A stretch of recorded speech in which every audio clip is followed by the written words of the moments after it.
പിന്നെ ഊബർ എടുക്കാൻ പൈസ ഉണ്ടെങ്കിൽ ആ പൈസക്ക് ലൈമ് മുട്ട പപ്സ് നിന്നിട്ട് ഞാൻ നടന്നു വന്നേന്. ലോറി കയറ്റി വിടാൻ ഞാൻ എന്താ വല്ല പാർസലോ?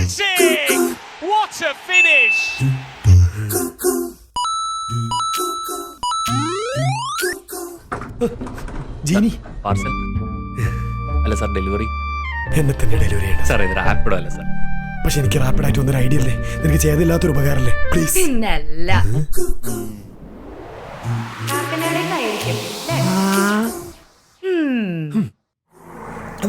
കാക്കനാടേക്കാണെങ്കിൽ എനിക്കൊരു ലിഫ്റ്റ് തരുമോ? ഒരു മാറ്റമില്ലല്ലോ തനിക്ക്. ഉടായ്പ തന്നെ അല്ലേ? ചതിക്കപ്പെട്ടു എന്ന് തോന്നുന്നുണ്ടോ? ചെറുതായിട്ട്. വലുതായിട്ട് തോന്നുന്നതിന് മുന്നേ ആ പിക്കപ്പ് ക്യാൻസൽ ചെയ്തിട്ട് പോവാൻ നോക്ക്. അതെങ്ങനെ ശരിയാവും? എന്റെ സാധനം കൊടുത്തുവിടണ്ടേ? ഈ സാധനത്തിന് ഞാൻ കൊണ്ടുവിട്ടാ മതിയോ?